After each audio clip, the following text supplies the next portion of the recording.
তোর সামনে শশী কালুকে চড় মারলো, আর তুই দাদা ভাই ওকে কিছু বললি না? শশী আমার ছেলে, তোর মায়ের পেটে ভাই নয় তাই। আমি তো আপনাকে কোষ্ঠী বিচার করে বলেই দিয়েছিলাম ও ছেলের জন্য আপনার অনেক ভোগান্তি আছে।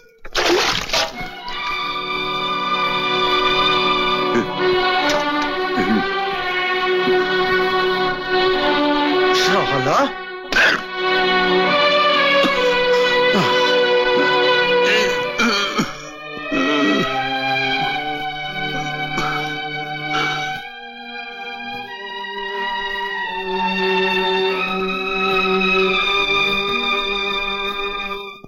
কি হলো?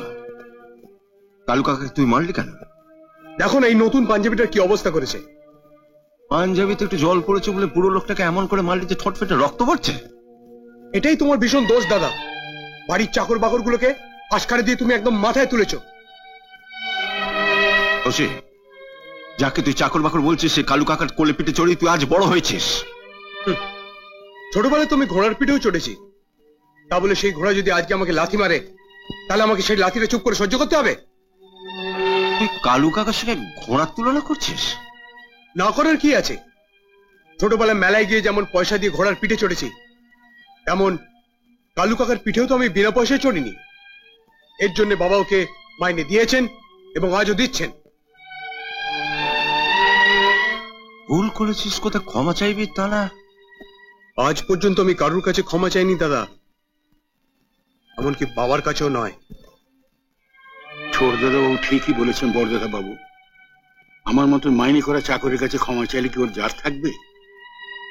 অন্যায় করে বড়দের কাছে ক্ষমা চাইলে যার চায় না কালু কাকা। তোমার না গেলেও আমার যায়। আর তোমার আবার জাত আছে নাকি? রাঘবেন্দ্র রায়চৌধুরীর ছেলে হয়ে তুমি যেসব নিচু জাতিদের সঙ্গে মেলামেশা করো। আমার কাছে সব মানুষই সমান, মানুষের কোনো জাত নেই।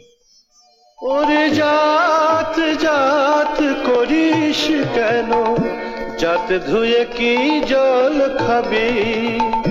দিন দয়ালের করুণা সেবা, তবে হরির দেখা পাবি, তবে হরির দেখা পাবি। নমস্কার। নমস্কার। নমস্কার। উমা এসো এসো, আয় সুধা আয়। কি উমা এত সকালে?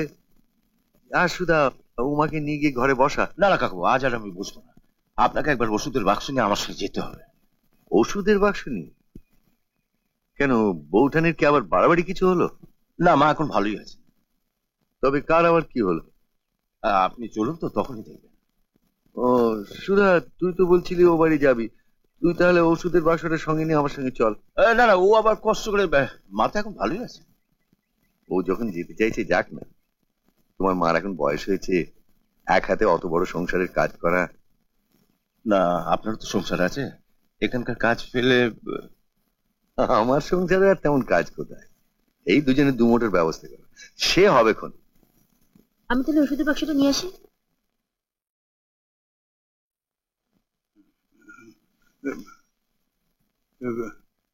এই দেখো, সামান্য একটু কেটে গেছে, তাই জন্যে তুমি ডাক্তারবাবুকে ধরে নিয়ে এলে? ডাক্তারবাবুকে আনলাম কোথায়? কাকা বাবু তো। জানি গো জানি, ওর পরিচয় তোমাকে নতুন করে দিতে হবে না। তোমার জন্মের আগে থাকতেই ওনাকে এ বাড়িতে আসতে দেখছি। এবারে বলো তো কি করে কাটলো ঠোঁটটা? ওই আমি বলছি কালু কাকা গাড়ি ধুচ্ছিল, জল ছিটকে একটু শশীর গায়ে লাগে, তাতে শশী রেগে গিয়ে কালু কাকাকে ধরে মারে। তোর সামনে শশী কালুকে চড় মারলো, আর তুই দাদা ভাই ওকে কিছু বললি না? আচ্ছা কি বলি বলো তো? কি বলবো মানে? আসল কথাটা বল না। শশী আমার ছেলে, তোর মায়ের পেটে ভাই নয় তাই। তুমি কি বলছো মা? ঠিকই বলছি। আপনি বলুন তো ঠাকুরপো, ওর কি উচিত ছিল না? উচিত তো ছিলই। আপনি যেমন উমাকে নিজের পেটের ছেলে বলে ভাবেন, শশী তো ওকে নিজের দাদা বলে মানে না। তাই বলে ও যা খুশি তাই করে যাবে? আমি তো আপনাকে কোষ্ঠী বিচার করে বলেই দিয়েছিলাম ও ছেলের জন্য আপনার অনেক ভোগান্তি আছে। এর কি কোনো প্রতিকার নেই? থাকবে না কেন? 1000 টাকা জোগাড় হলেই মান সম্মান সবকিছুই থাকবে। আর দক্ষিণ পাড়া আর যাই করুক, কলকাতায় গিয়ে ঝুমুর নাচিদের সঙ্গে কথা বলে আনতে পারবে না। দক্ষিণ পাড়া বড় জোর তোর বাউন্ডুলে দাদাকে দিয়ে গান গান, ব্যাস। সমুদ্রকে আনতে গেলে তো টাকা লাগবে, কম করে হলেও 4000 টাকা।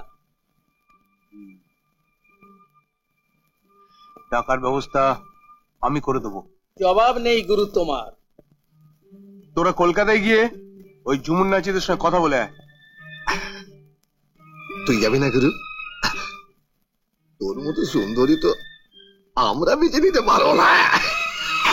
তোমার মতো চোখ কজনের আছে গুরু? যাও না গুরু।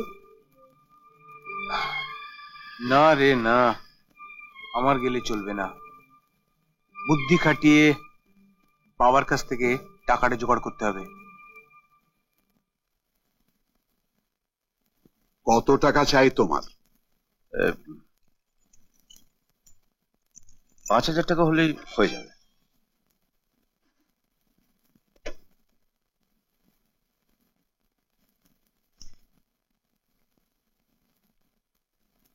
তুমি জানতে চাইলে না তো টাকাটা আমি কেন নিচ্ছি? প্রয়োজন মনে করলে নিশ্চয়ই জানতে চাইতেন। যাও।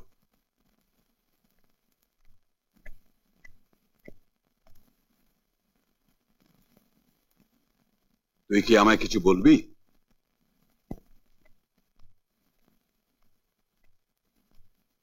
আমায় 1000 টাকা দাও দেখি।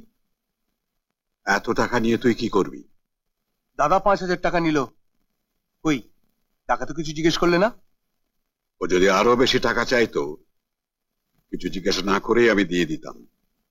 তার মানে তুমি আমি বিশ্বাস করো না? কথাটা আমার নিজের মুখে বলতে হলো না বলে খুশি হলাম। তার মানে তুমি আমার টাকাটা দেবে না? দেব না তো একবারও বলিনি, শুধু জানতে চেয়েছি টাকাটা দিয়ে তুই কি করবি। কি কোনো গোপন কথা হচ্ছে নাকি? আরে না না, এসো এসো, বসো। নে বল বল, টাকা নিয়ে কি করবি? না মানে মানে মানে ওই যে গো, রায়পুর গ্রামের নিকুঞ্জ মাস্টার, আরে যার কাছে আমি আর দাদা লেখাপড়া শিখেছি, ওনার মেয়ের বিয়ে। আচ্ছা বলুন তো কাকাবু, আমাদের উচিত কিনা এই সময় ওনার পাশে দাঁড়ানোর? হ্যাঁ নমস্কার। আসুন আসুন আসুন মাস্টারমশাই, এতক্ষণ আপনার কথাই হচ্ছিল। শশী আপনার মেয়ের বিয়ের জন্য টাকা তো? হ্যাঁ হ্যাঁ, টাকাটা আমি পেয়ে গেছি শশীনাথ। আসবার পথে উমানাথের সঙ্গে দেখা হলো, সেই আমাকে 5000 টাকা দিয়েছে। টাকাটা যখন পেয়ে গেছেন তখন আবার এখানে এলেন কেন? উনি কি আর নিজের ইচ্ছায় এসেছেন? তোমার নিয়তেই ওকে এখানে টেনে এনেছে। রাখুন তো আপনার নিয়তি, কথায় কথা খালি ভাগ্য আর নিয়তি। তুমি হঠাৎ এত রেগে গেলে কেন শশীনাথ? এতটা পথ যখন এলামই, তখন যিনি আমাকে কন্যাদায় থেকে উদ্ধার করেছেন তার সঙ্গে একবার দেখা করে যাব না? যাকে উনি যখন টাকাটা পেয়েই গেছেন তখন তোর আর নিশ্চয়ই টাকার দরকার নেই। আমি খুব খুশি হলাম যে তোর মনটাও আজকাল মানুষের জন্য কাঁদছে।